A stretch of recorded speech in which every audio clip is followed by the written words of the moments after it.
So this is Introduction to Glass Bead Making, and I am Mistress Bead, and I make beads for fun, and I love to share my art because the more people that make beads, the more I learn. So I have no problem that when you get good, I will come to your classes and take your classes too.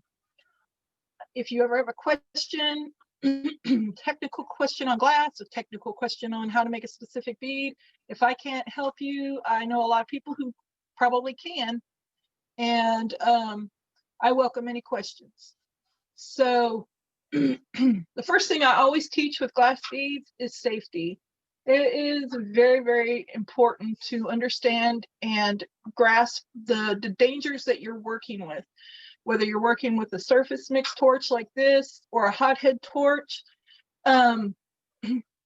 you can burn yourself. These are burns, even if you've been doing it for 10 years.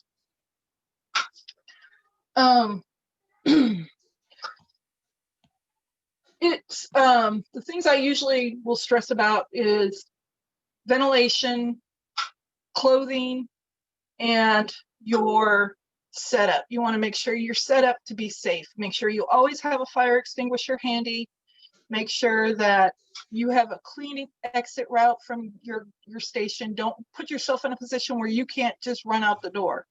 I always have a clear path between myself and the door, because if something happens and you need to get out, you don't need to have to jump over things or try to knock things out of the way. So my studio setup is, here's the torch, there's the door. I can get up and go as soon as I need to.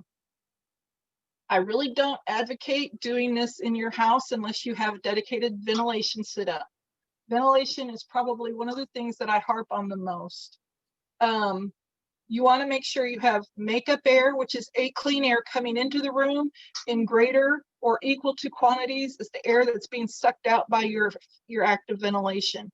So for me, I usually have a baffle on this. That's my window, and it's open for my makeup air. And then over here, I usually have a baffle. See if it'll work. I usually have a baffle there to more direct the section of the fan, but I had to take it off, and I did a smoke test, which I accidentally inhaled my smoke, so I'm kind of rough voiced right now, so pardon that. But you want to have a fan that you can smoke test your area. You want to set up a smoke bomb or an incense in front of the torch, one under your desk and one behind you, and you want to see all that smoke going out of the room consistently. And without the internal baffle on mine, I'll get a little bit of flame dance where the wind will kind of dance it around, but it is adequate for taking the smoke out. So I feel confident with going through the class. But ventilation is really important because a lot of the minerals and things that are in the glass to give them the pretty colors also can make them dangerous to inhale. Chromium, you can get a lot of the different minerals to make the colors, which I'm blanking on them now. Antimony. These make the colors pretty, but they also can off gas in the glass while you're working it. So you want to make sure that that is being sucked away from you and you're not breathing that in constantly. Plus, everything we do involves glass or silica. The bead release that you put on your mandrels has silica. So when you take your beads off and you clean them, make sure you're doing it while they're wet, because you don't want to breathe in that silica dust. When you cut glass, it releases dust. When you break glass, it releases dust. So, you know, that it's really important to have adequate ventilation when you're working. If you breathe in too much silica, you can get silicosis, which is not fun. So try to really be cognizant of your air quality, and remember that nat gas and propane are heavier than air and will settle to the floor. And a kitchen hood for your stove is designed to take steam, which is already rising, and lift it off the stovetop, not to pull fumes off the floor. So you want to have a fan that will take all the air out of the room, which makes it kind of rough when it's hot or cold, because it gets hot or cold in your studio. Pardon the clicking, that's my kiln wrapping up. The next thing you want to do is make sure that you're wearing natural fibers. If you want to wear cotton, I wouldn't advocate silk, but you could, or wool, because those give you a little bit more time to get the glass off of you. If you're wearing synthetics, they tend to melt very quickly. I had a pair of fleece pants on once. I dropped a piece of hot glass in my lap and it immediately melted the fibers to my leg, and I had a much worse burn than if I just dropped it in a pair of jeans and I could have brushed it off. When you wear long sleeves, make sure they're tight to your wrists so glass can't fly up in your sleeve. This one I was working with a sweater I thought was a little tighter, but the glass actually got into my sleeve and burned my wrist.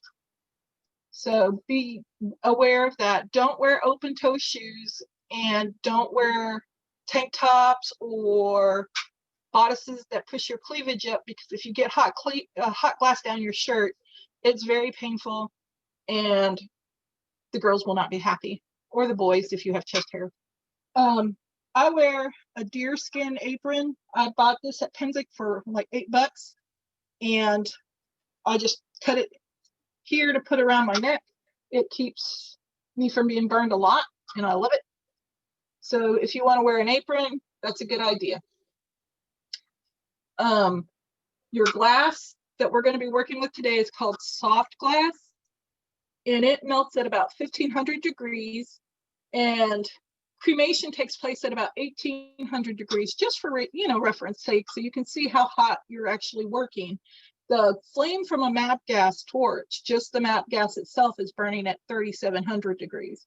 So if you stick your finger in the flame, you're going to burn pretty bad pretty quickly. So just be aware of where the flame is. Don't reach across your flames. If you need to reach something over here, use this hand. I know it sounds, basic, but you would be surprised how often it goes right out your head. You just think, oh, I'm just gonna, reach over, and next thing you know, you have a really nasty burn. So be aware of where the flame is, where your hot tools are. Have a dedicated space on your work area that is where you put hot things down at. Get into the habit of taking a hot tool or hot glass and setting it down on a rack on one specific spot, so that after a while you develop that muscle memory, and you know that this is hot, this is not. So these are just minor things to think about when you're setting up and when you're getting started.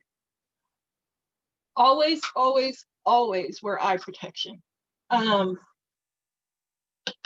If you don't have didymium glasses, you can wear regular safety glasses. It's just, you want to keep hot glass or any glass from flying back and hitting you in the eye and getting lodged in your eyeball. Hot glass is especially bad for that, but any glass in your eyeball is a bad day. So wear your eye protection. Didymium glasses are made with a special glass that filters out the soda flame. Soft glass, which is what we're working with, is made of soda lime, and when it burns, there's an orange flame that comes off of it, and it's not harmful to your eyes for a short period of time, but over time it can be. So you want to just wear the glasses and take care of your eyes. You don't really get very many pairs. If you're lucky, you only get the one. Make sure the surface you're working on is flame-proof. I'm working on a marble surface. I had a friend who was getting rid of some marble slabs, and she gave them to me. And so when the studio was built, my friend, he installed them in, and now I have a marble slab. So make sure you're working on a non-flammable surface. You want to try to contain hot glass in certain areas that are non-flammable. Try not to work on a rug. If you have to work in a room with a rug, get a welder's blanket and put it down so you don't melt your carpet. So pretty much that's the main stuff on the safety of how to set up and get everything together. MAP gas torches are what they call single fuel torch. I'm gonna get mine. I have one set up that I use when I want to do reduction. So it stays on this board. It stays on this board, but it's attached directly to a matte canister. And it's the only thing you're doing is you're heating it up. The oxygen you use are sucked in the holes in the back, so don't obstruct those when you're working. You can pick that torch up for about $18. That gas canisters cost about $11 right now down here in Oklahoma, or up here in Oklahoma. Depends on where you're from. So it's a pretty inexpensive way to get started. When you make your beads, you want to have a mandrel, and you want to use stainless steel, not carbon steel. It holds up better in the flame. It conducts heat really poorly, so you could work fairly close without burning yourself. You can just remember, if you heat it up and put it in water and heat it up and put it in water, you're annealing the metal. It'll get soft and it will bend easier. So try not to dip your mandrels in the water too often when they're hot.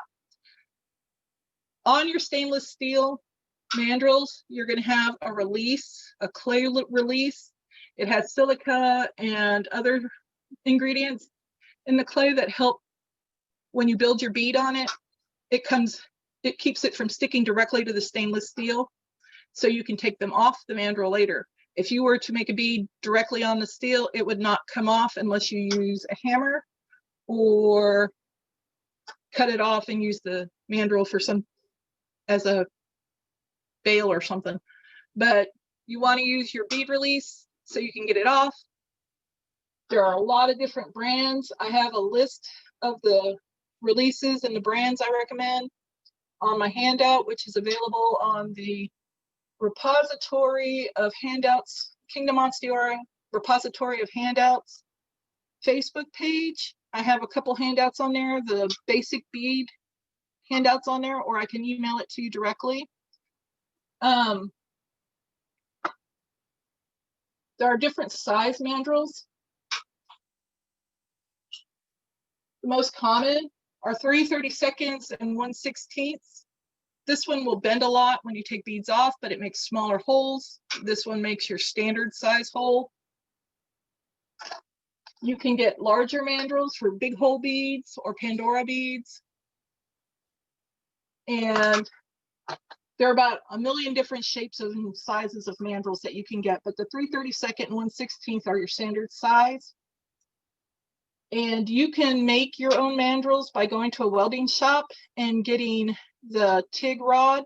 Just tell them you need the stainless steel TIG rod, and then you'll have to cut it down to length. Some people work with 10-inch, some people work with 12-inch.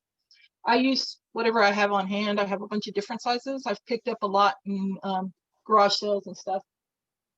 And you want somewhere to, once you've dipped it in the clay, you want something to hold them upright so that you're not messing up the clay finish. You want that clay to be pretty consistent. You don't want any cracks or bare spots on the metal, or your bead will stick directly to the mandrel again.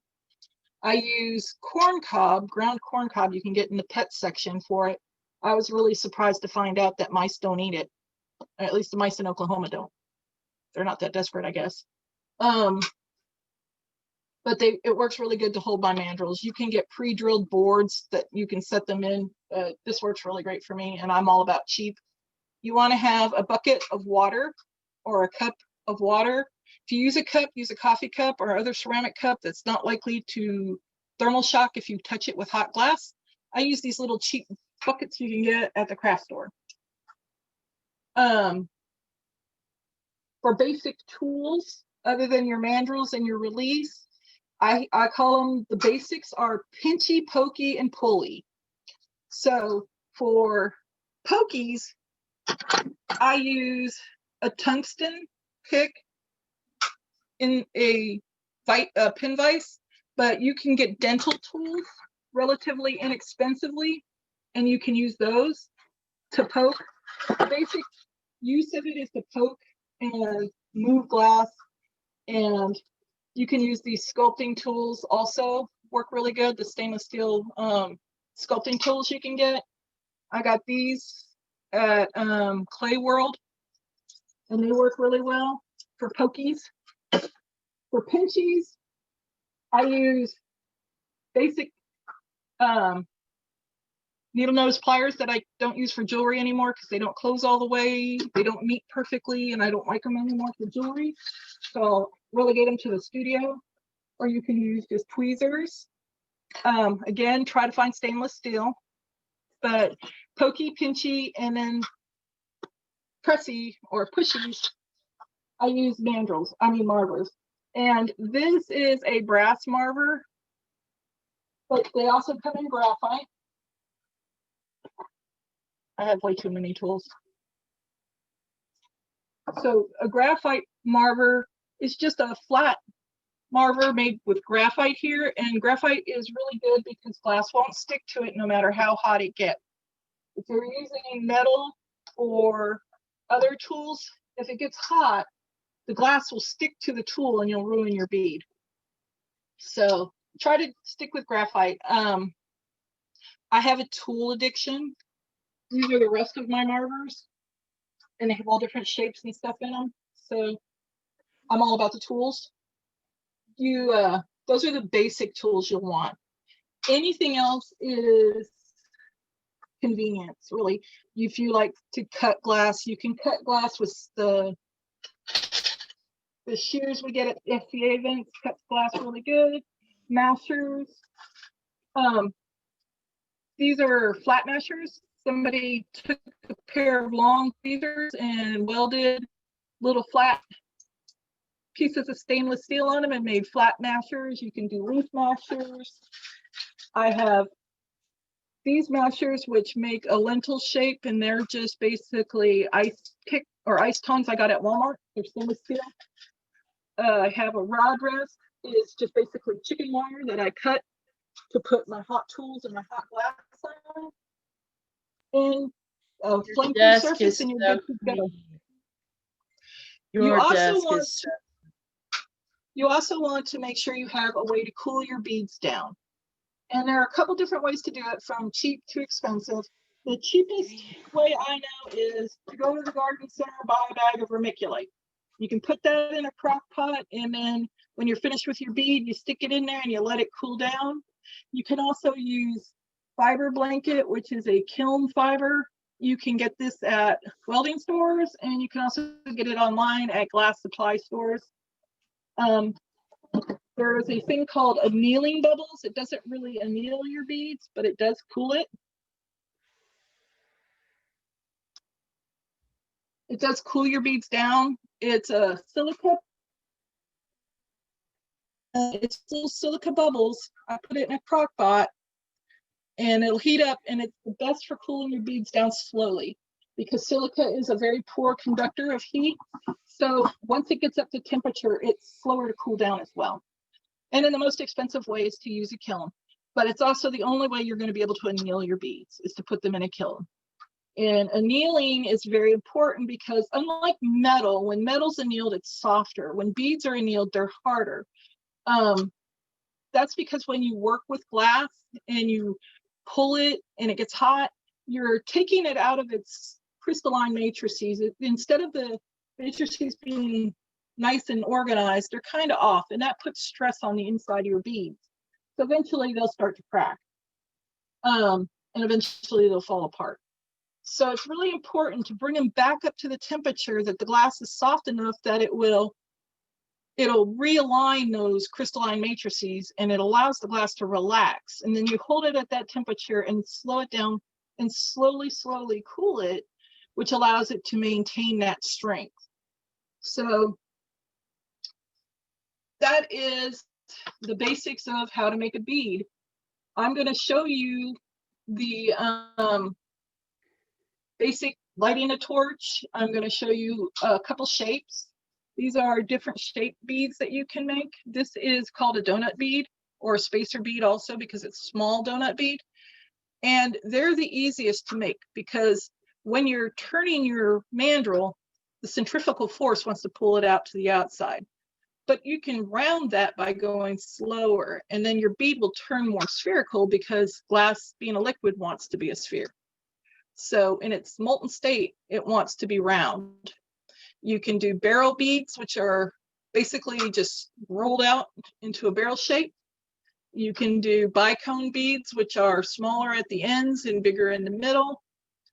And you can put decorative flourishes on your beads using your pokies or your pushies or a cheater marver, which is basically it's a heat sink from a computer. And I'll show you how to use these to get this nice shape here. And I use a razor tool to get this, but you can also get it from that. So what we're going to do right now is we're going to make a basic bead. And for that, I'm going to take the paper off my desk. I do have a filter on my camera that will filter out some of the soda flare. Not all of it, because it's a cheap pair of didymiums and they don't filter out all of the soda flare. I'm going to put on my didymiums. I'm going to take off my prescriptions. I'm going to turn on my ventilation. It's about to get a little loud.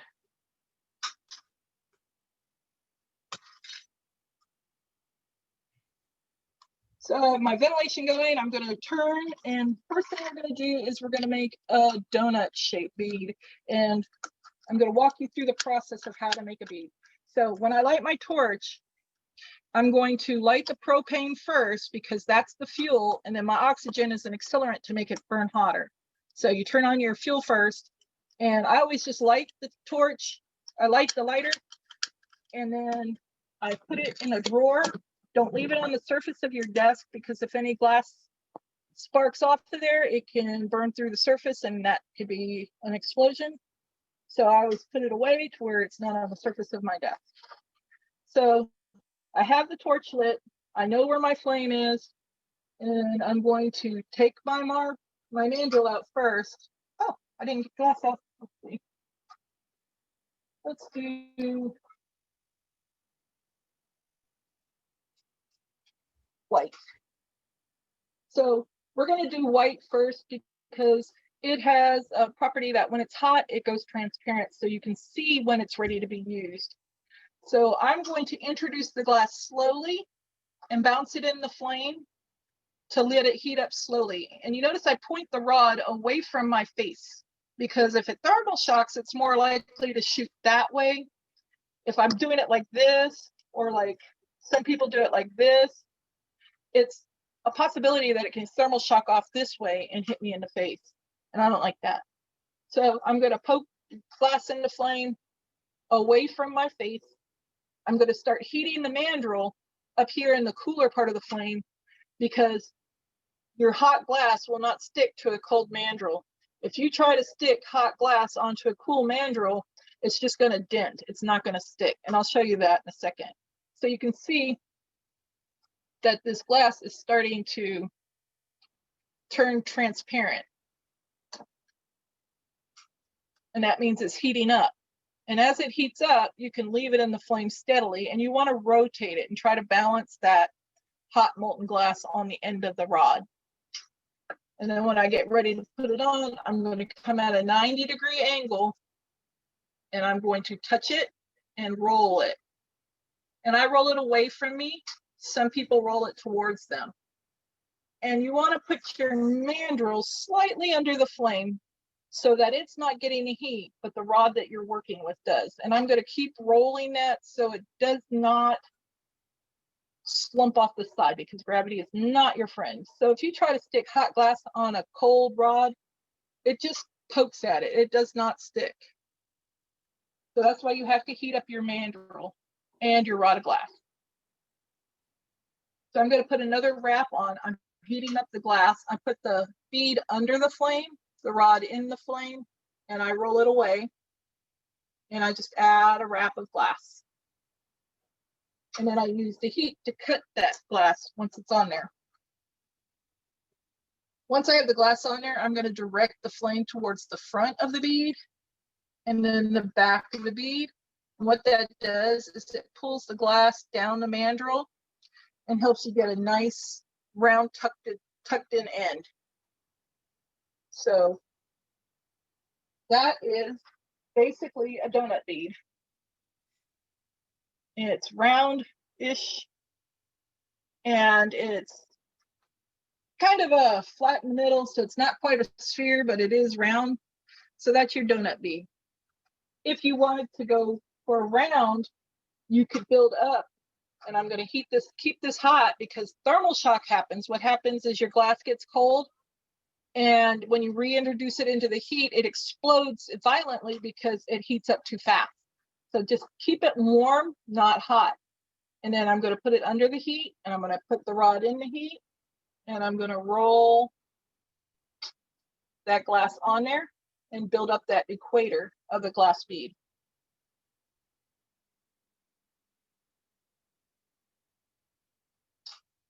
So I have it built up like this. So now I'm going to heat this side. Then I'm going to heat this side.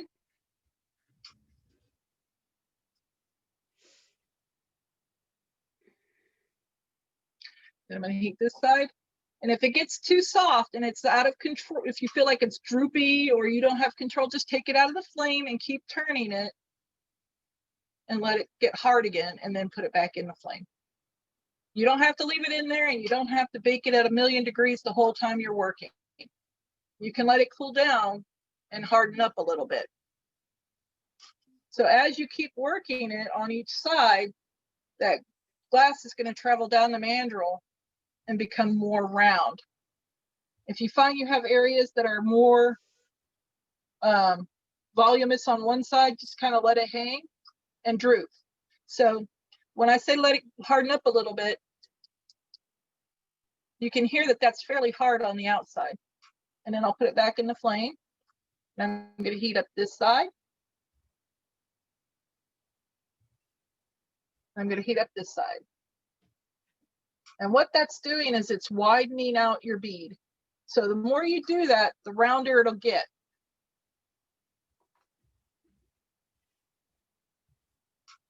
And eventually you'll have a nice spherical bead. And if you're consistent and rolling it, it will even itself out and become more round. But doing this patiently and working it back and forth in the flame, you're going to make sure that you don't end up with sharp ends on it and have nice soft, rounded ends. So that is more rounded, and you can see as you work it, it gets more rounded and more fat. So if you want to do a barrel bead, we're just going right through all the shapes. So to do a barrel bead, what I would do is I would keep this bead warm. And depending on how wide you want your barrel, it's how big you make your first bead. If you want it to be smaller, make a smaller bead and then make another one right next to it, the same or approximate same size.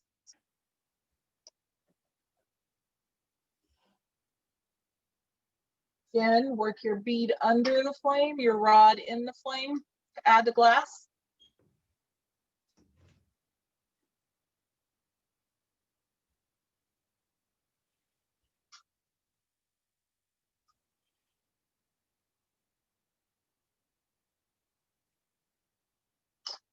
So now you can see it's two beads right next to each other. And I'm going to heat them both up.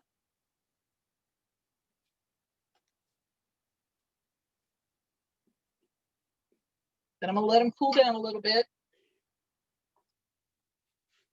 Now heat the first bead up more. So I'm putting more heat on this end of the bead. So it's heated up, and then the new part of the bead is cooler. Once I do that, I'm going to roll it on the marver. And then I'm going to heat up this side, the second bead, and let that part that I just worked on cool off and get a little warmer. Then I'm going to roll it on the marver.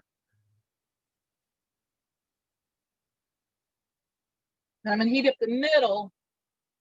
And I do that by mostly keeping the bead out of the flame. I'm just using the bottom of the flame on that center part of the bead to heat up that center part. And then I'm going to roll it on the marver.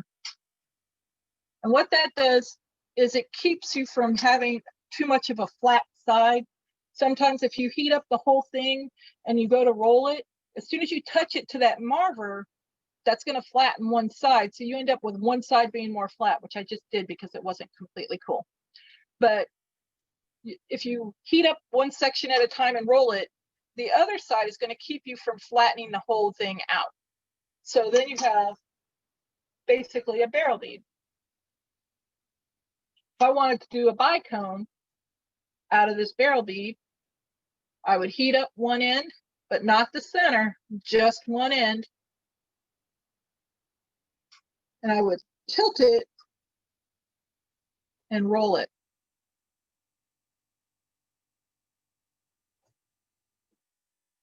And then I'm going to heat up the other side, but not the center.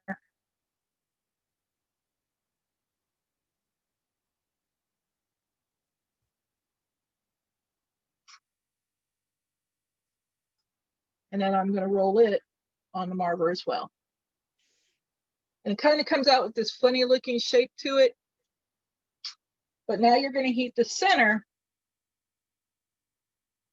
Try not to heat your two ends.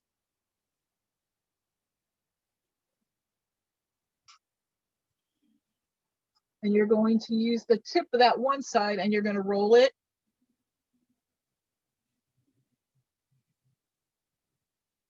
You're going to heat up that center again,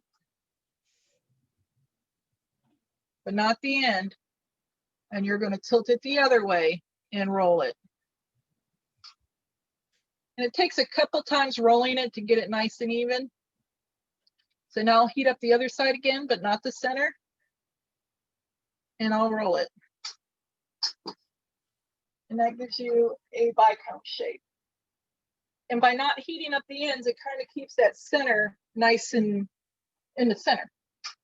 So now if you wanted to add dots, you would take a smaller piece of glass called a stringer, which we're going to learn how to pull in the next class. And you would keep your bead warm, but not hot. Heat up your stringer till you get a ball at the end. Touch it to your bead. Lift straight up through the flame.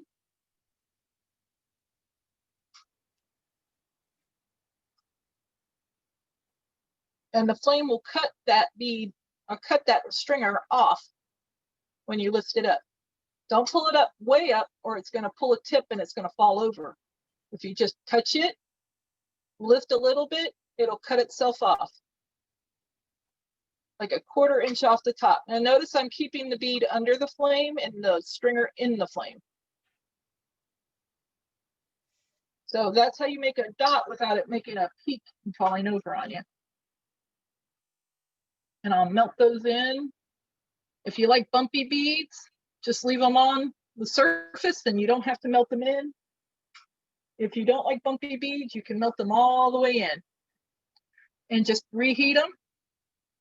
Just like you did to make the bicone. To keep that bicone shape, heat one side. And roll it on the marver gently. And now heat the other side, but not the center.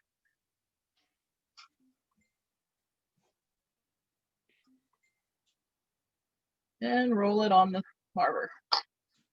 And so that pushes the dots in.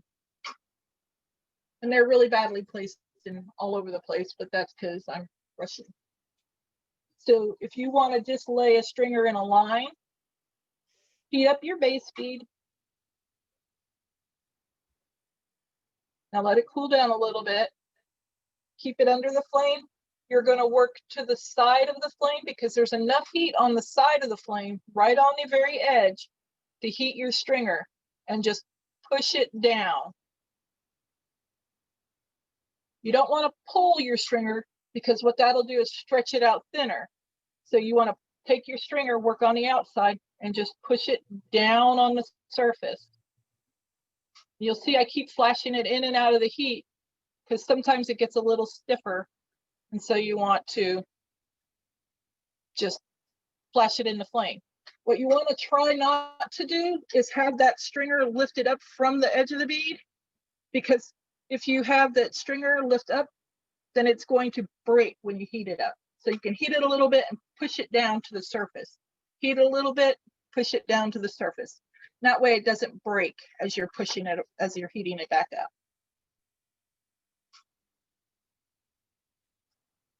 So that's the basics on applying dots and stringer and getting basic shapes.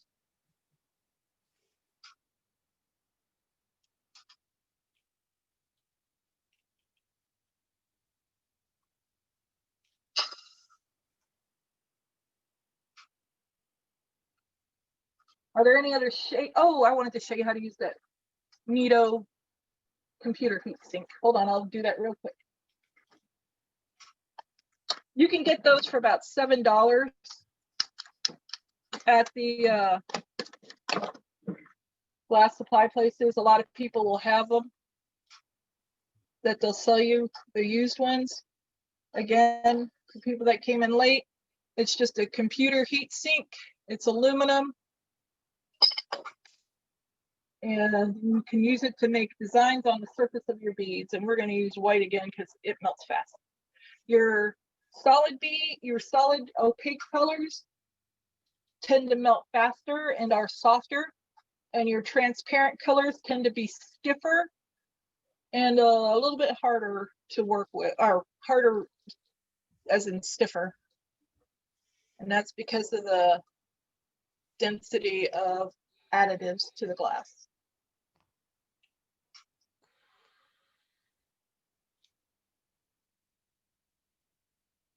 Which is really funny because it takes more additives to make it truly clear glass than it does to make not clear glass. And so I made a small bead and I'm making another one next to it, trying to match up the sizes a little bit. I'm also rushing so I can get this done real quick and show you.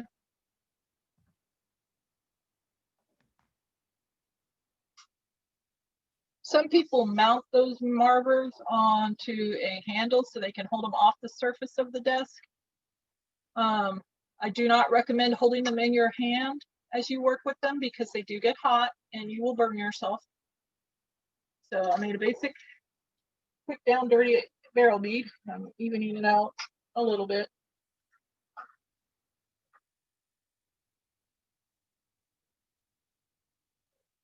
Okay, so now I'm going to heat it up. I'm going to angle this down. You want to heat your bead up pretty warm, and then you want to roll it on the surface of the marver, and it gives you that design. If you, for some reason, don't like that design, you can heat it up, melt those ridges out. If you go at an angle, it's really too hot. Let it cool off a little bit. If you go at an angle, you get a swirly design.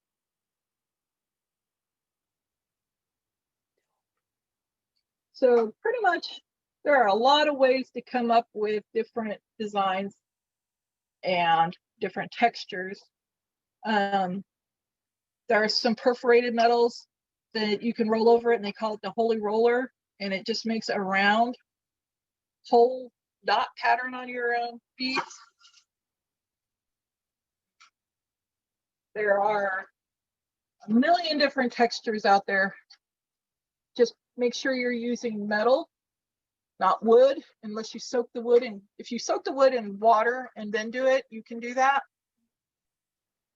But I don't have a lot of experience with that, so I don't. Most of your beads, your decorations are just going to be expounding on the laying stringers down and manipulating it. These are just taking a stringer and going like this. This is taking the stringer and doing a spiral. This is just the dots and laying down the stringers. You can do dots on top of dots, and the colors don't bleed together. You can't put a yellow dot on top of a blue dot to get a green dot, but if you put a yellow dot on top of a certain blue dot, you'll get a black line around it. It's kind of fun to experiment with the different types of glass and see what you get. There are a couple of really good forums out there that you can join if you need information.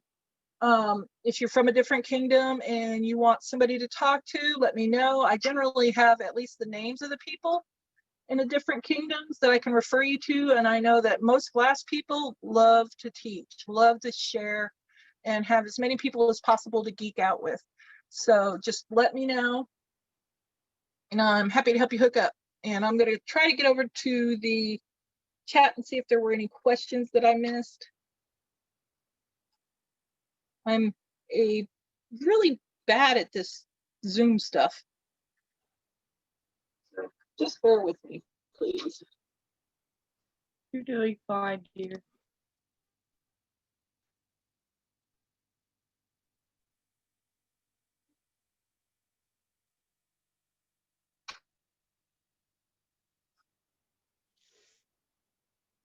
That bucket I just put stuff in has water in it, and that's my, I don't care about it, so goodbye bead. You want to cool your beads either in fiber blanket, vermiculite, or in a kiln. I also have what they call annealing bubbles, and I'll go back to my camera and try to show you. I call it annealing bubbles. They're actually just silica beads. They do not anneal your beads, but they do cool them nice and slow. If you put them in a crock pot, that's even better. You can work on your beads as you go, and when you're done, turn off your crock pot, leave it alone for a few hours, and it'll cool down, and then you can come out and get your beads. But don't just set them down, or they'll probably break. Vermiculite is the cheapest and easiest to get. You can get it at a garden center. The fiber blankets you can get at welding stores or from glass supply stores. Anybody else have any questions?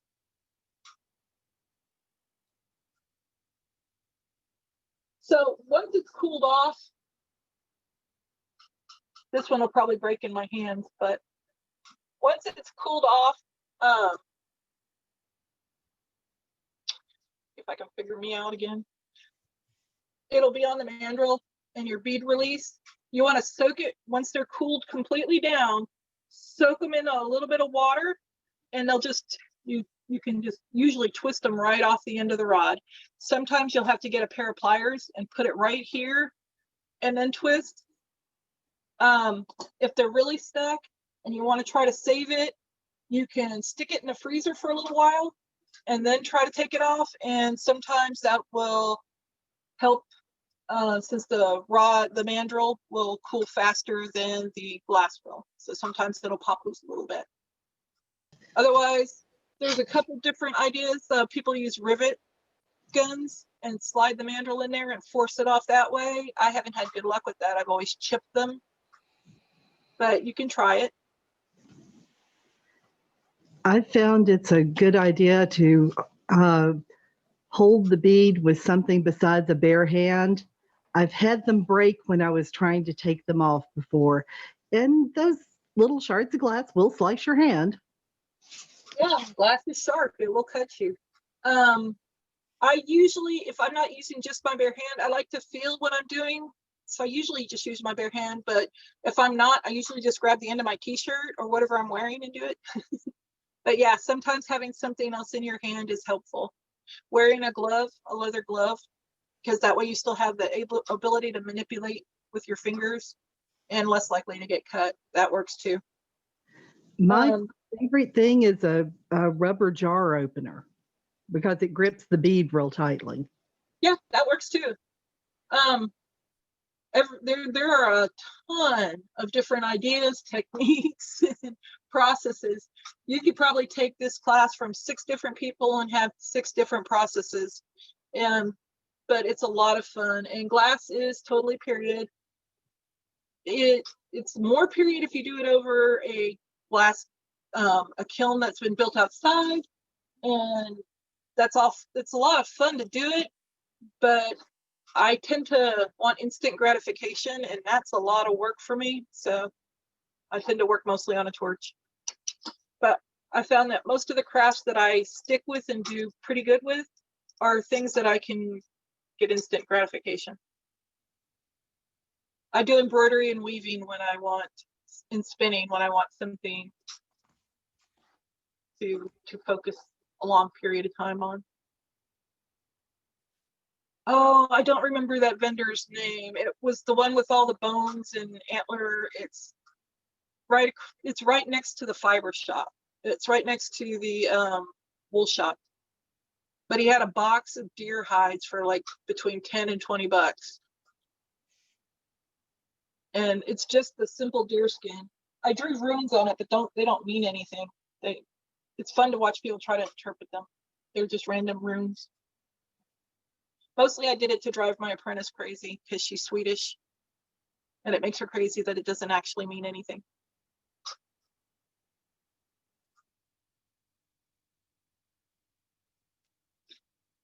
So do anybody else have questions?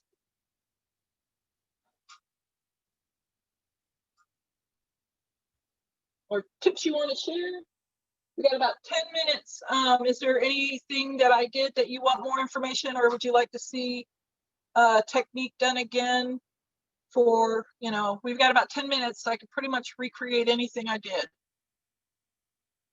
I really miss having everybody doing their own beads. That's the fun for me in teaching classes, is watching people melt their first piece of glass and see how cool it really is. And usually when I teach this class, the first thing you do is make a stringer. Yeah, I could totally do dots again.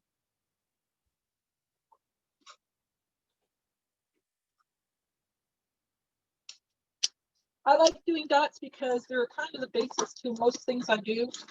When I make my female figure beads, almost all the things I do when I make these is a form of dots. So dots are really kind of fun for me. I like stringer work too, but I'm not as good at it. I'm getting better.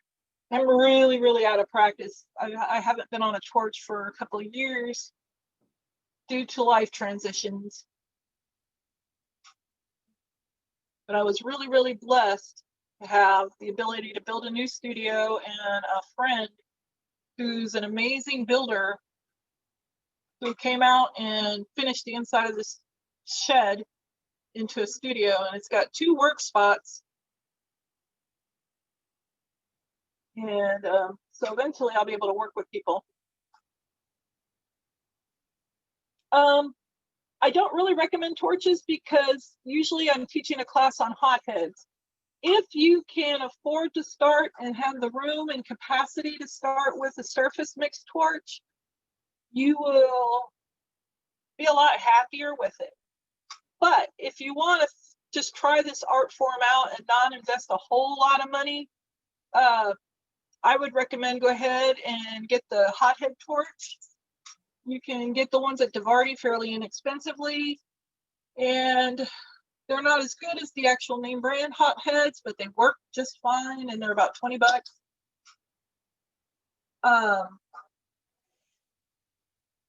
And do use matte gas if you're just starting out. Don't buy glass from Barony to start out. It's good. It's okay if you're used to using and understand thermal shock really well. But to just start out, I would recommend sticking with the CIM glass or Moretti or Alfraye, whatever they call it. So to do the dot, I'm going to turn back to the torch a bit.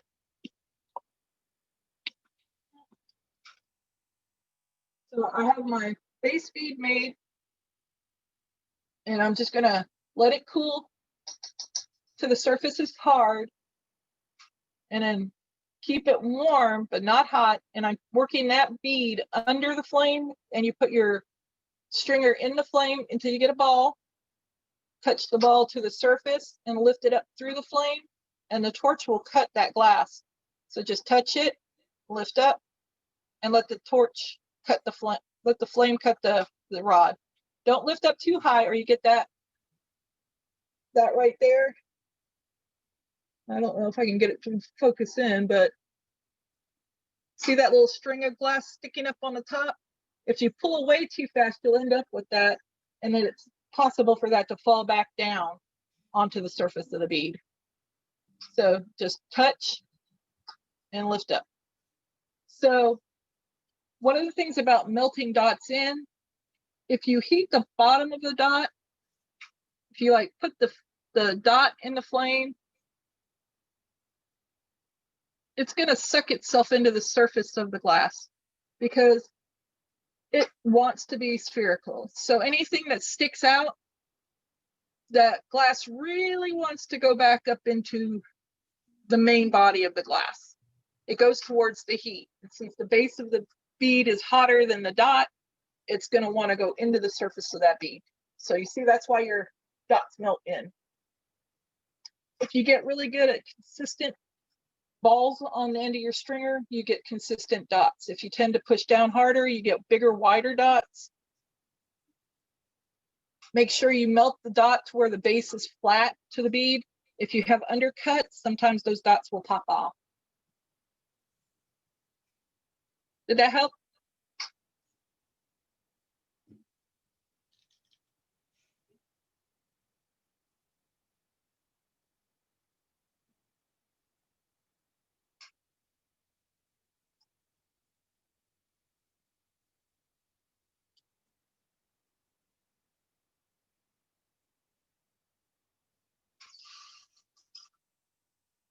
That's my bad bead bucket. I just put all my beads in. The ones I don't keep, I put in there. And it's bad for my mandrels because that anneals the metal, but what can I say? My poor apron is filthy dirty because I always tend to use it to wipe stuff off on, but that's what aprons are for.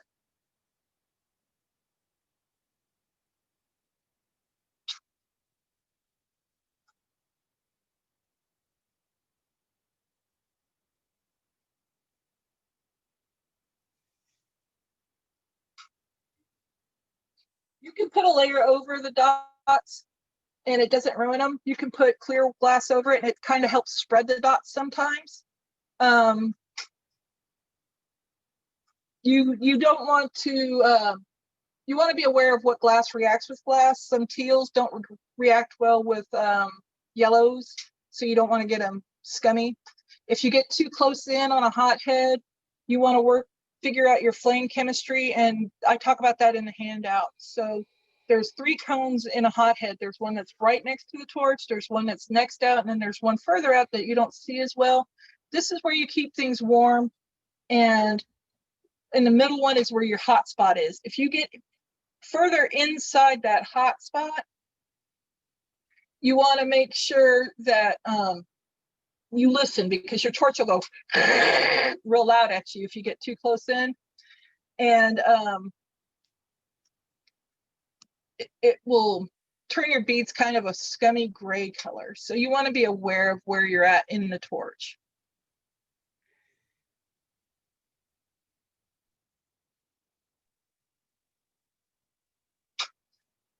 So I hope that covered it. But yeah, you can put clear dots, any transparent color over opaque colors. Just be aware some glasses don't work together as well. So it's good to experiment before you put a lot of time and effort into a bead.